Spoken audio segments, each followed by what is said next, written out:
마태복음 17장 1절에서 8절을 통해서 오늘 말씀드린 주제를 다 같이 말하겠습니다. 오직 성경, 오직 예수. 오직 성경, 오직 예수. 마르틴 루터가 종교개혁을 한 지 500주년 되는 주일인데요.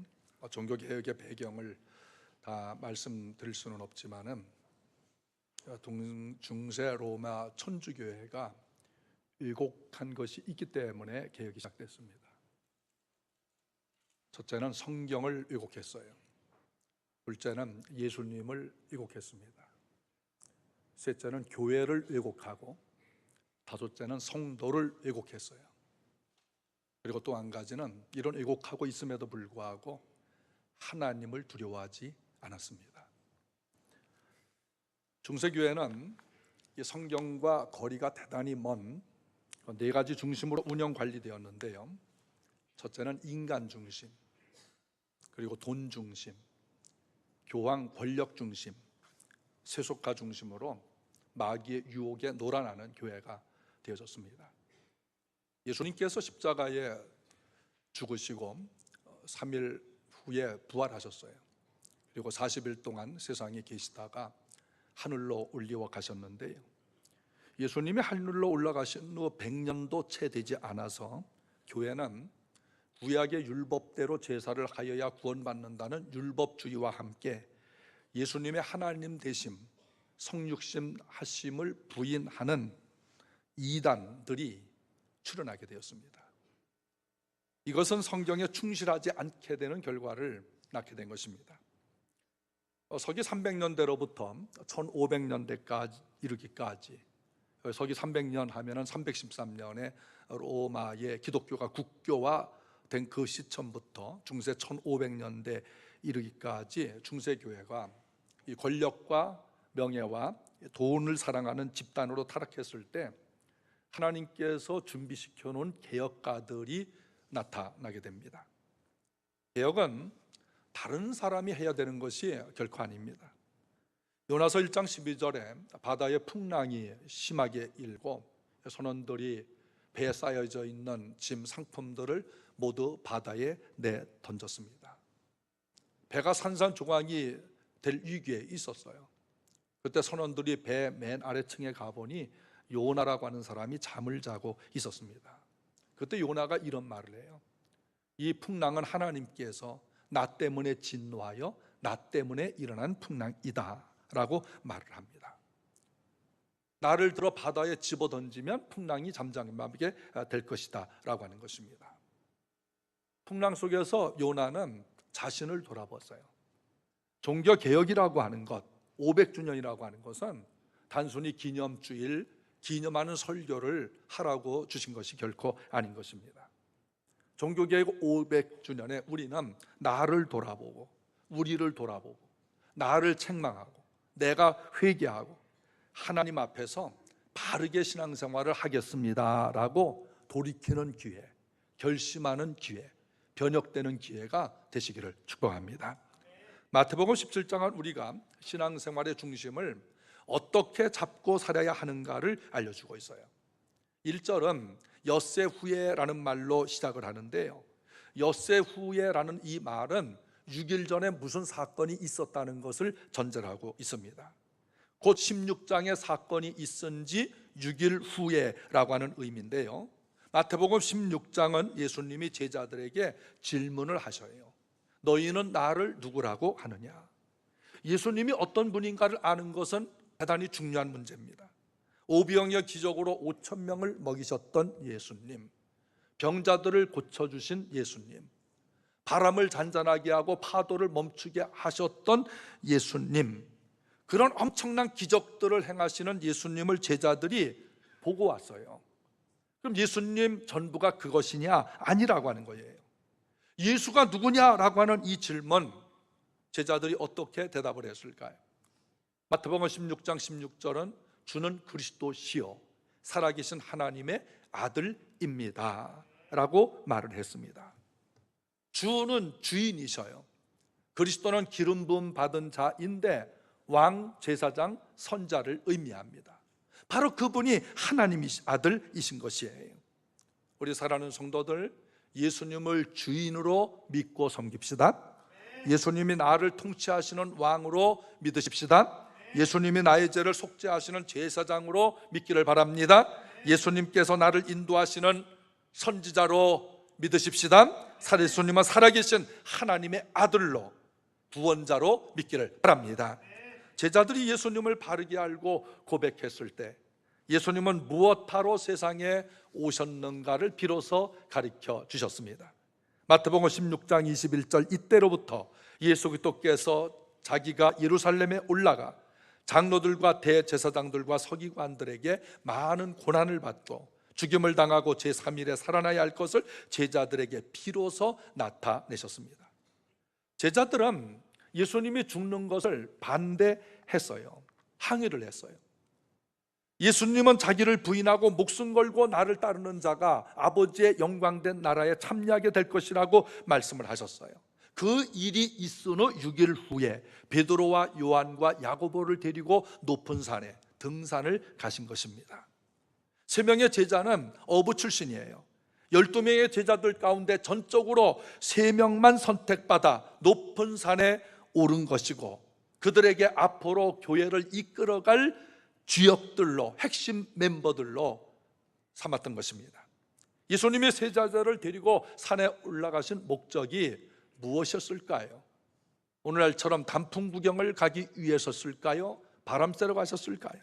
누가복음 9장 28절은 기도하시러 산에 올라가셨다라고 말씀합니다. 기도하실 때에 용모가 변했어요. 옷이 변했어요. 마태복음 17장 2절에 그들 앞에서 변형되사 그 얼굴이 해같이 빛나며 옷이 빛과 같이 휘어졌더라. 예수님의 외모가 변하고 몸 전체가 완전히 변화되셨습니다. 용모가 변하고 영적인 성품, 신적 성품이 그대로 드러나게 된 것입니다. 예수님의 모습은 해보다 더 밝게 빛을 비추셨습니다. 제자들은 예수님에게서 평소 볼 수 없었던 놀라운 광경을 보고 있었어요. 그런데 더 놀라운 것은 예수님 옆에 2사람이 더 있었던 것입니다. 3절 읽겠습니다. 그때에 모세가 엘리야 예수와 더불어 말하는 것이 그들에게 보여지거늘. 모세는 기원전 1526년 사람이에요. 120살에 죽었는데 1406년 전에 죽은 이가 예수님 앞에 서 있는 겁니다. 엘리야는 기원전 900년 전의 사람이에요. 기원전 1406년 전에 죽었던 모세와 900년 전에 회리바람 타고 하늘로 올리웠던 엘리야가 예수님과 같이 대화하는 이 장면, 무엇을 말해주는 것일까요? 모세는 율법의 대표자이고 엘리야는 선지자의 대표입니다. 2사람은 구약 전체를 대표하는 것입니다. 2사람의 나타남은 하늘나라가 확실히 있다는 것을 증명하고 있습니다. 신명기 34장 5절에 모세가 120살에 신광야에서 모압 땅에서 죽었는데 그 시신이나 묘지를 찾을 수가 없습니다. 열왕기하 2장 11절은 엘리야는 죽지 않고 하늘로 올리워 갔습니다. 천국에 가 있던 모세와 엘리야가 예수님께 와서 만나 대화를 하고 있습니다. 천국이 없다면 이런 일이 있을까요? 우리 사랑하는 성도들, 천국이 있다라는 말을 흘려듣지 마시기를 바랍니다. 천국 가기 위해서 예수를 믿나 빈정대는 사람들이 있지요. 마음대로 빈정거리라 그래서요. 천국은 있습니다. 예수 믿으면 천국 간다. 천국 없으면 예수 안 믿어도 돼요. 천국이 없으면 예수님 안 오셔도 돼요. 모세가 백성들에게 얼마나 많은 욕을 먹고 원망을 들고 불평을 들고 묘소를 끌어내려고 하는 사람들이 많이 있었습니까? 그럼에도 불구하고 인내하고 오래 참고 그 백성들 살려달라고 하나님 앞에 늘 무릎을 꿇으면서 기도하고 광야길을 인도했던 어떤 힘이 있었습니다. 바로 천국인 것입니다. 이 고난이 지나면 가나안 땅에 들어간다. 내 목숨 다해서 이 백성들을 인도하면 천국이 있다. 엘리야가 아하방과 이세벨에게 얼마나 많은 고난을 받았습니까? 죽고 싶은 마음이 들 정도로 나는 이 자리를 피하고 싶습니다 했을 때가 부지 기숙고 힘든 일이 너무나 많았는데 왜 참고 사역을 했습니까? 천국이 있기 때문인 것입니다. 천국 없으면 예수님 십자가 지지 않아도 됩니다. 천국이 없으면 마음대로 살아도 되는 것입니다. 하나님이 계시고 천국이 있기 때문에 예수님 뜻대로 살아야 되는 것입니다. 우리 사랑하는 성도들의 삶이 얼마나 힘드십니까? 가정도 힘들지요, 아이들 키우는 것도 힘들지요, 직장도 힘들고 사업도 얼마나 많이 힘드십니까? 심지어 교회에서도 힘든 일이 많이 있습니다. 그런데 우리는 힘들어서 못해 먹겠다, 힘들어서 그만두겠다 이렇게 하지 않습니다. 고린도전서 15장 58절에 형제들아 견실하여 흔들리지 말고 오직 주의 일에 더욱 힘쓰는 자들이 되라. 이는 너희 소구가 주 안에서 헛되지 않은 줄을 알미니라. 앞서간 우리 성도들이 천국에 가 있습니다. 모세와 엘리야는 천국에 가 있다가 예수님의 호출을 받고 내려와서 예수님과 만나서 대화를 하고 있는 겁니다. 이것은 천국이 있고 부활이 있다는 것입니다. 천국을 믿으시기 바랍니다. 부활을 믿으시기 바랍니다. 모세 엘리야의 등장은 세상에 모르던 사람도 천국에 가면 알 수 있다는 것을 알려줍니다. 베드로와 요한과 야고보는 모세를 본 적이 없고 엘리야를 본 적이 없어요. 그럼에도 예수님과 대화하는 두 사람이 바로 보는 순간 모세구나, 엘리야구나 알았습니다.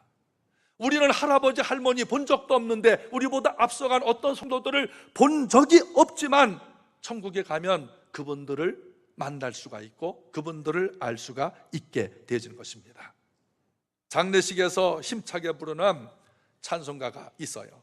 찬송 235장인데 보아라 즐거운 우리 집 다 같이 밝은 모습으로 천국을 생각하며 찬양해 봅시다. 보아라 즐거운 우리 집 밝고도 거룩한 천국에 거룩한 백성들 거기서 영원히 영광에 살겠네. 앞서간 우리의 친구들 광명한 그 집에 올라간 거룩한 주님의 보좌와 찬미로 영원히 즐기네. 거기서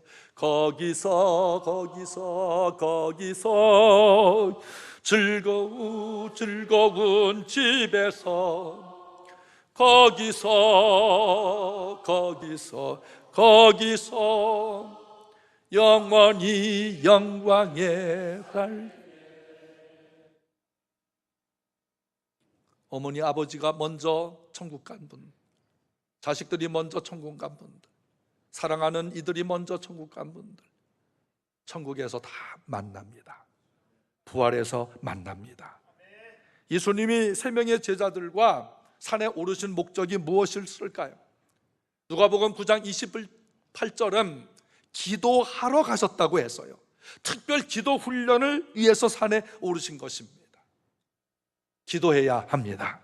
누가복음 9장 32절에 베드로, 요한, 야고보는 예수님께서 바로 옆에서 기도하시는 그 시간에 깊이 졸고 있었어요. 눈꺼풀이 무거워서 내리누리는 그 잠의 침을 참을 수가 없어요.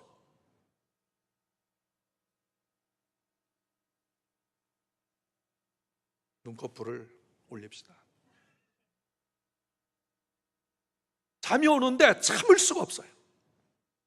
여기 고나여 졸다가라고 하는 이 말은 깊은 잠에 빠진 사람이거나 술이 잔뜩 취한 사람을 표현할 때 고나여 졸다라는 표현을 하고 있습니다. 그들이 깊이 졸다가 이야기 소리가 들리는 거예요. 예수님이 누구하고 이야기를 하시지? 눈을 떠보니 모세가 와 있고 엘리야가 와 있는 거예요. 예수님의 빛나는 모습이 보여졌어요. 모세, 엘리야가 같이 이야기하고 있는 것이 보여졌어요. 이 일은 예수님께서 기도하는 중에 일어난 것이에요. 기도하며 밝은 얼굴빛이 되시기를 바랍니다. 다윗은 용사죠. 장군이에요. 또 시를 잘 쓴 시인이고 작사 작곡을 한 음악가이기도 합니다. 연주도 잘했어요. 다윗은 두려워한 것이 없었어요. 거인 골리앗과 싸울 때도 전혀 두려워하지 않고 싸워 이겼습니다. 사울 왕이 자신을 죽이려고 쫓아다니는데도 전혀 두려워하지 않았어요. 광야 생활 동안에 마실 물이 없어도, 먹을 것이 없어도, 궁핍한 불편함의 삶이 계속되어지는 과정에서도 광야 생활을 두려워하지 않았어요. 그런데 다윗에게 딱 한 가지 두려워한 것이 있어요. 시편 13편 3절에 내가 사망의 잠을 잘까 두려워합니다 라고 말했어요. 운전하다 보면 졸리면 제발 쉬었다 가세요, 이런 프랑카드를 발견하게 됩니다. 졸리면 제발 쉬었다 가세요. 졸면 죽습니다. 잠깐 졸음으로 큰 사고가 나죠. 졸면, 사고가 나면 가족이 큰 고통을 당해요. 가족이 죽어요. 이웃을 죽여요. 경제적 손실, 사회적 손실이 엄청나게 되어지는 거예요. 그러므로 졸면은 잠깐 쉬었다 가세요. 운전자들의 수칙입니다. 다윗이 내가 사망의 잠을 자지 않게 하는 것, 내가 사망의 잠을 자는 것은 너무나 두려운 것입니다. 사망의 잠은 무엇일까? 영적으로 잠자는 거예요. 깨어있지 못한 겁니다. 다윗은 나의 눈을 밝혀주소서, 내가 사망의 잠을 잘까 두렵습니다. 깨어있지 않고 잠자다가 기도를 멈출까 봐 두려워했던 것입니다. 기도하지 않는 것은 하나님과의 관계가 멀어진 것이고 하나님의 중심이 아닌 삶을 살고 있다는 것입니다. 예수님은 기도하시다가 빛이 났습니다. 출애굽기 34장 29절에 시내산에서 하나님께 율법을 받고 내려온 모세의 얼굴에 빛이 났어요. 백성들이 모세의 얼굴에 빛이 나는 것을 보고 두려워서 접근을 하지 못했습니다. 와, 모세가 40일 동안 산에 가서 있더니 신이 돼서 내려왔나 보다. 어떤 백성들은 모세를 섬기려고 했어요. 그 모습을 본 모세가 수건으로 얼굴을 가리웠습니다. 그리고 모세 얼굴에 났던 광채는 얼마 후에 없어졌습니다. 그러나 예수님은 스스로 빛을 내시는 분이십니다. 예수님은 하나님이십니다. 요한복음 1장 10절에 세상의 빛으로 오신 예수님이라고 말씀하고 있습니다. 모세는 하나님으로부터 은혜의 빛을 받아서 광채가 났지만 예수님은 스스로 비치고 스스로 빛을 낼 수 있는 분이십니다. 모세는 다른 이들에게 은혜의 빛을 줄 수가 없지만 예수님은 스스로 빛이 되시고 은혜의 빛을 우리들에게 주시는 분이십니다. 진짜 은혜는 물질로 나타나지 않아요. 진짜 은혜는 환경으로 나타나는 것이 아니에요.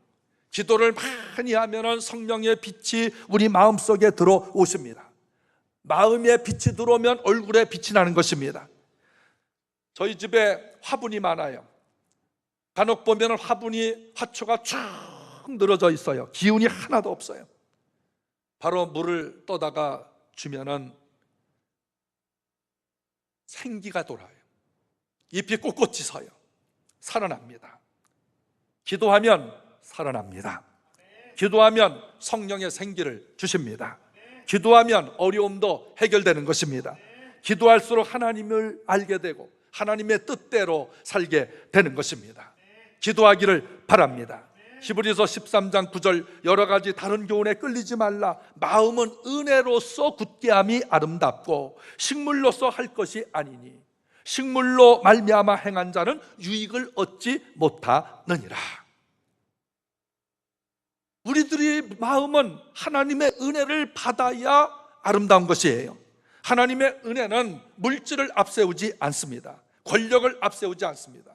식물을 앞세우지 않습니다. 하나님의 은혜는 은밀한 것이고 신령하며 거룩한 것이에요. 하나님의 은혜는 땅에서 솟아나오는 것이 아니고 하늘에서 내려오는 것입니다. 예수님 믿고 은혜 받으면 좋아집니다. 무엇이 좋아질까요? 마음부터 좋아지는 것입니다. 안에서부터 좋아져요. 예수님의 은혜를 받으면 마음이 아름다워지고 마음이 굳세지고 소망이 생기고 마음이 기쁜 것입니다. 마음이 좋아지길 바랍니다. 아름다운 은혜가 여러분 마음속에 이 시간 풍성하시기를 축복합니다. 그 마음에 받은 은혜와 그 마음에 받은 기쁨이 얼굴에 나타나서 얼굴이 미인이 되어지는 거예요. 미인이 뭐예요? 요즘에 어느 기관을 중심으로 미인 운동하고 있잖아요. 미소 짓고 인사합시다. 한번 인사해 보세요. 저보고 미소 줘보세요. 해보세요. 옆에 분과 하고 미소 좀 인사해 보세요. 보기만 해도 웃기잖아요.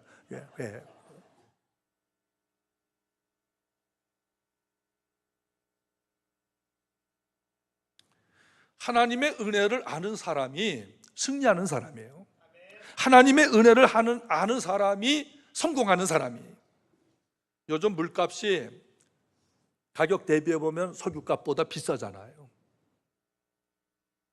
실상은 우리가 물값을 비싸주고 물을 사 먹고 있잖아요. 수도도 수도세 내니까 물을 사 먹는 거 아니겠어요? 그런데 사실은요, 우리가 그 물값을 다 주고 있는 게 아니에요. 물은 본래 하나님의 것이에요. 하나님의 것인 물을 끌어올려서 그것을 정수를 거쳐 물병에 담아 유통 과정을 거쳐서 우리가 그 물을 사 먹게 되는데, 물값을 지불하는 게 아니라 수거한 값, 유통 과정에 그 값을 지불하는 거예요. 하나님이 물값 받으면 얼마를 드려야 되겠어요? 3천만 원, 5천만 원 내라면 어떡하겠어요? 우리가 마시는 공기, 우리가 받는 빛, 이 값을 주님께서 달라면 어떡하겠어요?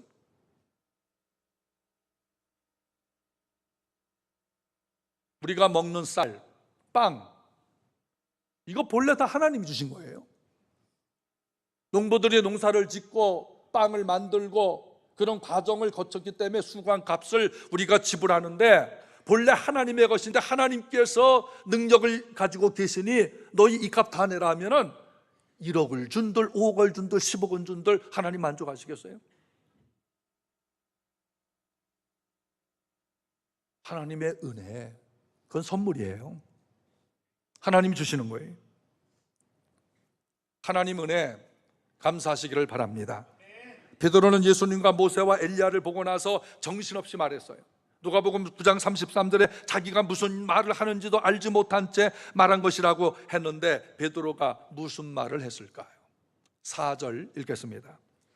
베드로가 예수께 여쭈어 이르되 주여 여기 있는 것이 좋사오니 만일 주께서 원하시면 내가 여기서 초막셋을 짓되 하나는 주님을 위하여, 하나는 모세를 위하여, 하나는 엘리야를 위하여 하리이다. 머리 둘 곳도 없으신 예수님께 집을 지어드리면 최고로 좋아하실 줄 알았어요. 주님이 원하시면 집을 짓겠습니다, 이런 단서를 달기는 했지만 베드로의 마음은 여기 있는 것이 더 좋다고 생각한 거예요. 나 세상에 내려가기 싫어, 사람들 만나기 싫어, 저 아래 내려가서 고생하기 싫어, 여기가 참 좋아, 은혜 받은 장소야, 신비한 영적 체험을 한 장소야, 방언받은 장소야, 예수님의 모습 변화본 자고 모세와 엘리야를 만나본 이 장소에 집을 짓고 저 아래 내려가지 않고 살고 싶었던 것이 예수님의 뜻과는 상관없는 제안인 것입니다. 예수님이 원하시는 것은 무엇이었을까요? 마태복음 16장 21절, 이때로부터 예수 그리스도께서 자기가 예루살렘에 올라가 장로들과 대제사장들과 서기관들에게 많은 고난을 받고 죽임을 당하고 제3일에 살아나야 할 것을 제자들에게 비로소 나타내셨습니다. 그 후에 산에 올라가셔서 모세와 엘리야를 만나 이야기한 내용이 뭐냐? 모세, 엘리야, 예수님 세 사람이 만나서 이야기한 내용이 뭐냐? 누가복음 9장 31절에 예수께서 예루살렘에서 별세하실 것을 이야기하셨다. 별세라는 말은 퇴장하다는 뜻이에요. 떠나다, 사망하여 길을 바꾸어 가다, 죽음이 임박했다라고 하는 뜻입니다. 예수님이 오신 목적은 삶을 던지는 것이에요. 예수님의 뜻은 세상에 내려가 예루살렘에 가서 십자가에 달려 죽으시고 우리 죄를 용서하시고 거룩한 백성을 만드는 것이었습니다. 그런데 베드로가 그거를 반대하는 거예요. 마태복음 16장 22절에 베드로가 예수님을 붙들고 항변하여 이르되 그리 마옵소서, 일이 결코 죽게 일어나지 않을 것입니다. 세상 것보다 예수님과 함께 있는 것이 좋은 것은 당연하지요. 내가 은혜 받았던 장소, 신비한 체험을 지금 하고 있는 그 장소를 떠나기 싫어하는 것 당연한 것입니다. 그런데 하나님의 뜻을 외면하고 있어요. 예수님은 베드로를 책망하셨어요. 마태복음 16장 23절, 예수께서 돌이키시며 베드로에게 이르시되 사탄아, 내 뒤로 물러가라. 너는 나를 넘어지게 하는 자로다. 내가 하나님의 일을 생각하지 않고 도리어 사람의 일을 생각하는도다. 세상에 이런 모욕이 있을까요? 베드로 보고 마귀라 그래요. 너는 사탄이야. 예수님의 뜻을 버리고 자기 생각과 주도로 사는 것은 사탄에게 매여 있는 것입니다. 예수님의 뜻은 여기서 집 짓고 행복하게 삽시다가 아니었습니다. 그럼에도 불구하고 사람은 머물려고 해요. 교회 안에 머물고 집에 머물고 좀처럼 세상에 나오지 않는 것, 이것이 타락입니다. 천국이 있다는 것은 알지만 천국을 사모하지 않고 세상에서 영원히 살려고 하는 것, 타락이에요. 베드로의 헛된 욕구에 예수님은 그리스도인들의 삶의 원칙을 말씀해 주십니다. 마태복음 16장 24절, 이에 예수께서 제자들에게 이르시되 누구든지 나를 따라오려거든 자기를 부인하고 자기 십자가를 지고 나를 따를 것이니라. 누구든지 제 목숨을 구원하고자 하면 잃을 것이요 누구든지 나를 위하여 제 목숨을 잃으면 찾으리라. 사람이 만일 온 천하를 얻고도 제 목숨을 잃으면 무엇이 유익하리요? 사람이 무엇을 주고 제 목숨과 바꾸겠느냐? 인자가 아버지의 영광으로 그 천사들과 함께 오리니 그때에 각 사람이 행한 대로 갚으리라. 따라합시다. 각 사람이 행한 대로 받습니다. 예수님의 재림을 기다리시면서 예수님이 오실 때까지 예수님의 큰 뜻을 구하고 실천하며 깨어있어 준비하기를 바랍니다. 베드로의 여기가 좋사오니, 여기 머물겠다라고 하는 것은 사탄의 유혹입니다. 예수님이 원하신 뜻은 복잡한 세상에 가야 하는 거예요. 가정이 싫어도 가정으로 들어가는 겁니다. 때로는 직장에 출근하기 싫어도 너는 직장에 가라는 거예요. 사업이 얼마나 힘들어요. 사업하기 싫어도 너는 그 사업을 통해서 거룩한 백성이 어떻게 사업해야 되는가를 정직하게 보여주라고 하는 것입니다. 오늘 여러분 주일이기 때문에 교회 왔어요. 예배를 했어요. 예배하면은 오늘 하루 종일 예배가 끝나면 모두 가정으로 가고 사업장으로 가셔요. 여기 있는 게 좋사오니 안 돼요.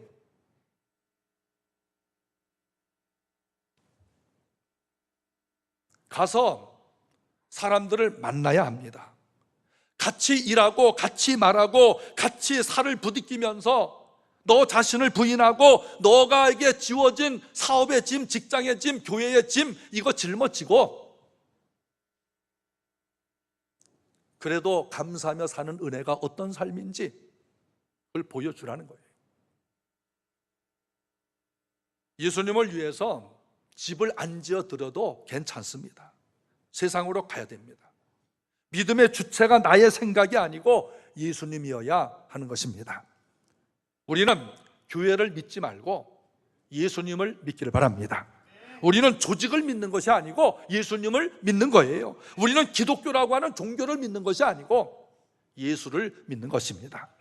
베드로가 착각하고 있죠. 집 지어서 드리면 예수께서 참 고맙구나, 너 은혜 받았구나, 너처럼 믿어야 되겠구나, 칭찬할 줄 알았는데 이 사탄아 내 뒤로 물러가라고 했어요. 마태복음 17장 5절 예수께서 말할 때 호련히 빛난 구름이 그들을 덮으며 구름 속에서 소리가 나서 이르시되 이는 내 사랑하는 아들이요 내 기뻐하는 자니 너희는 그의 말을 들으라 하시는지라. 베드로야, 내 생각을 얘기하지 말고 그의 말씀을 들어라. 내가 주도하지 말고 그의 말씀을 들어라. 내 사랑하는 아들, 내 기뻐하는 자다.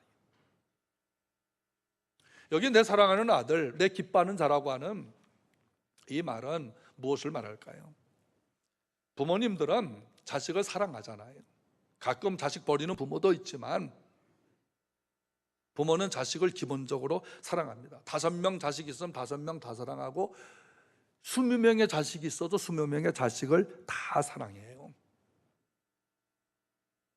그런데 기쁨을 주는 자식은 따로 있다라고 하는 겁니다.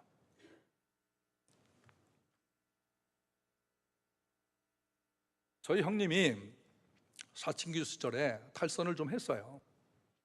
가끔 집을 가출합니다.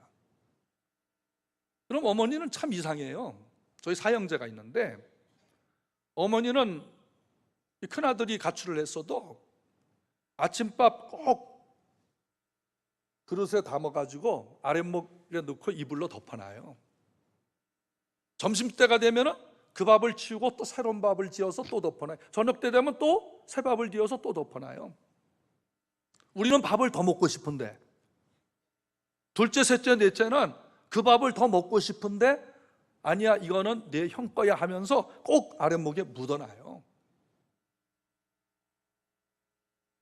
엄마는 늘 큰아들 때문에 속상해 하셨어요. 착한 둘째, 셋째, 넷째가 그 밥을 먹고 싶어 하는데 그건 형 거야 그러시는 거예요. 어머니는 네 아들을 다 사랑합니다. 그런데 기쁨을 주는 아들들은 따로 있었던 거예요. 그럼에도 불구하고 큰아들을 사랑하는 겁니다. 이는 내 사랑하는 아들이요 내 기뻐하는 자라. 바로 그거예요. 예수님은 하나님 아버지의 사랑하는 아들임과 동시에 그 예수님은 하나님을 기쁘게 해드리는 아들이에요. 목사는요 기본적으로 모든 성도들을 다 사랑합니다. 1000명의 성도면 1000명을 다 사랑합니다. 제가 전화하든지 안 하든지 문자를 보내든지 하든지 여러분을 다 사랑합니다. 그런데 저를 기쁘게 하는 성도가 있겠어요 없겠어요?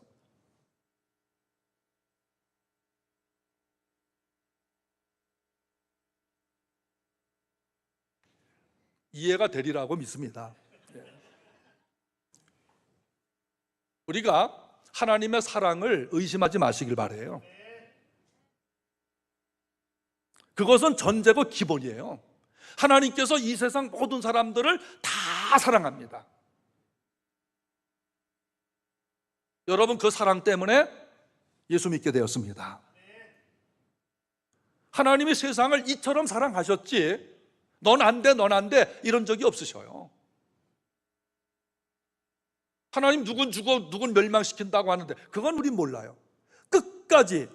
끝까지 하나님의 사랑을 거부할 때 그건 멸망이에요.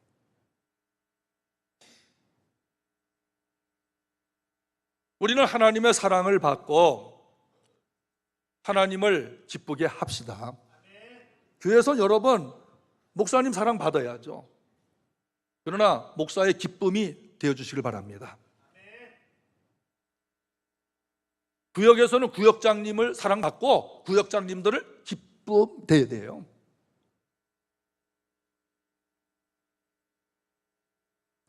저희 어머니가 늘 속상하게 하는 큰아들 하루 삼시세끼 밥을 바꿔가면서 따뜻하게 묻어두셨듯이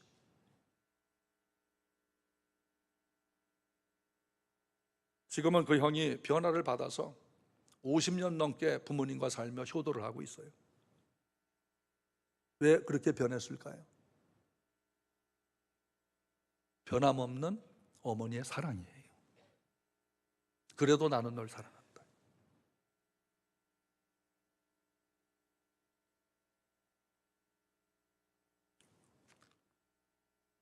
여러분은 목사의 기쁨을 위해서 존재하는 성도가 아닙니다. 하나님을 기쁘시게 하시길 바라요. 하나님을 기쁘게 해드리는 것이 목사에게 기쁨이 되어지는 겁니다. 성도들 기도할 때 간혹 우리 교회 목사님의 비전을 이루게 하여 주십시오, 이런 기도 절대로 하지 마세요. 오늘이 교회가 담임 목사 비전을 이루기 위해서 존재하는 교회 아니에요. 하나님의 뜻을 이루게 하는 교회가 되게 하여 주세요. 목사가 성경을 통해서 성경 중심을 받고 성령을 받고 그 은혜에 취해서 성경을 통한 바른 목회를 할 때 그것은 하나님의 뜻을 이루어 드리는 교회가 되어야 되지, 목사가 가지고 있는 그 알량한 작은 비전을 이루어 달라고 하는 것은 성경을 떠난 기도예요. 그러므로 말씀을 들으시길 바랍니다. 성경 중심이에요. 종교개혁은 성경 중심으로 돌아가자는 겁니다. 하나님의 비전을 이루고 하나님의 뜻을 이루는 교회된 것이 하나님이 기뻐하는 교회인데, 그 중심은 무슨 중심이냐? 성경 중심이에요. 모세도 받고 엘리야도 받지만 그들은 아니야. 예수의 말을 들어라. 내가 사랑하고 내가 기뻐하는 그의 말을 너희가 들어라. 베드로는 예수님께서 무슨 생각을 하고 계신지 듣고 싶지도 않았어요. 그냥 집을 져 드릴게요. 그러면 기뻐한 줄 알았는데 예수님은 그게 아니라고 했어요. 제자들은 사람들을 만나 자랑하고 싶었겠죠. 나 모세를 만났어, 엘리야를 만났어, 그들이 얘기하는 걸 들었어, 와 예수님 변하는 거 봤어, 너무 황홀했어, 거기 살고 싶었어. 아마 그런 간증을 하고 싶어서 입이 근질근질 했을 거예요. 그런데 예수님께서 그거 입 닫고 너희는 그의 말을 들어라, 성경을 봐라 했어요. 예수만 보이시길 바랍니다. 하나님 중심입니다. 집져 드리겠다고 말한 그 순간 구름 속에서 들려온 말은 제자들을 두렵게 했습니다. 6절에 제자들이 듣고 엎드려 심히 두려워하니 예수께서 나와 그들에게 손을 대시며 이르시되 일어나라, 두려워하지 말라라고 했습니다. 예수님의 손은 권능의 손입니다. 사랑의 손입니다. 손으로 만져주었다라고 하는 것은 위로를 말해요. 여러분이 서로 끌어안고 등을 토닥토닥 해줄 때 엄청난 위로를 받지 않습니까? 같이 포옹을 하고 등을 쓰다듬어 줄 때 어떤 사람이 슬픔에 잠겨 있어 옆에서 등을 쓰다듬어 주며 침묵하고 있을 때 엄청난 위로가 오게 됩니다. 지금 두려워하고 있는 그 제자들에게 책망 대신에 이제는 위로의 손으로 그들을 감싸주시며 손으로 등을 대주시고 너희는 두려워하지 말거라. 오늘 말씀으로 두들겨 주시는 주님의 손의 위로가 여러분과 함께 하시기를 바랍니다. 8절에 제자들이 눈을 들고 보매 오직 예수 외에는 아무도 보이지 아니하였습니다. 인간이 하나님을 대신하던 시대, 교황이 하나님을 대신하고 교회 회의가 성경을 대신하고 교회 조직의 권위가 하나님의 말씀을 대신하던 그 시대, 개혁가들을 통해서 하나님은 교회 변혁을 일으켜 주신 것입니다. 예수님의 말씀을 들읍시다. 성경 중심입니다. 성경은 우리를 복 주시는 말씀이지만 죄를 책망하는 소리 있어요. 회개하라고 하는 소리가 있어요. 견면의 소리가 있어요. 이런 소리 듣기 싫어질 때 개혁의 대상이라고 생각하시면 옳습니다.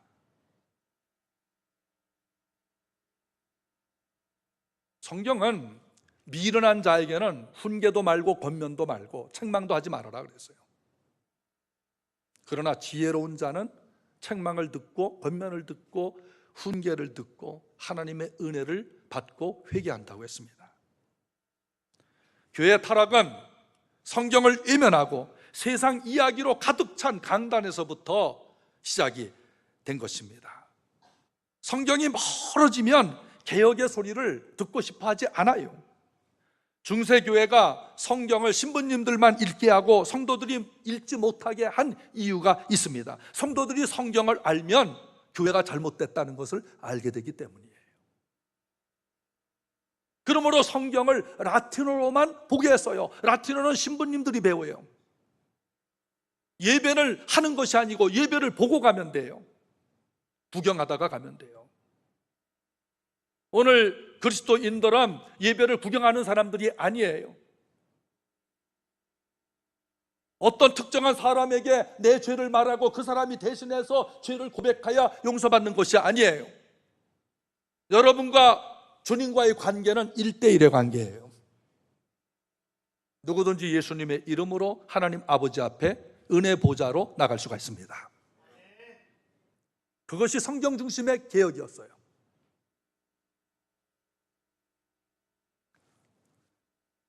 중세교회는 성경을 번역하지 못하게 했습니다. 성경을 가르치지 못하게 했습니다. 미사라는 말은 예배라고 하는 말인데 그냥 구경꾼이 돼서 보고 가면 되었습니다. 알아듣지도 못합니다. 무슨 뜻인지도 모릅니다. 우리 영혼은 회개를 촉구하는 말씀을 들어야 윤택해지고 맑게 살아갈 수가 있는 것입니다. 권면의 말씀을 들어야 방향을 바로 잡고 나갈 수가 있는 것입니다. 하나님은 예수 그리스도로 말미암은 의를 우리에게 주셨습니다.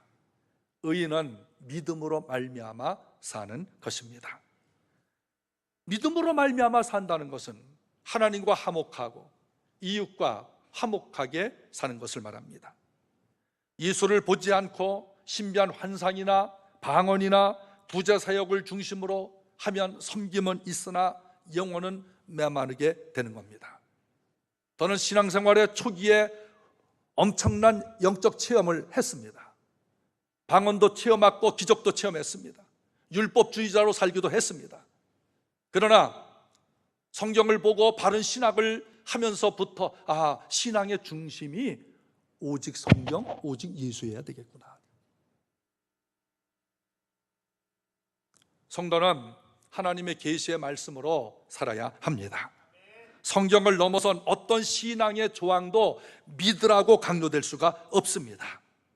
우리에게 필요한 것은 인적 물적 자원이기 전에 하나님 중심이 되게 하여 주옵소서를 구하시기를 바랍니다. 말씀으로 살기를 기도하고 오직 성경, 오직 예수로 살기를 바랍니다.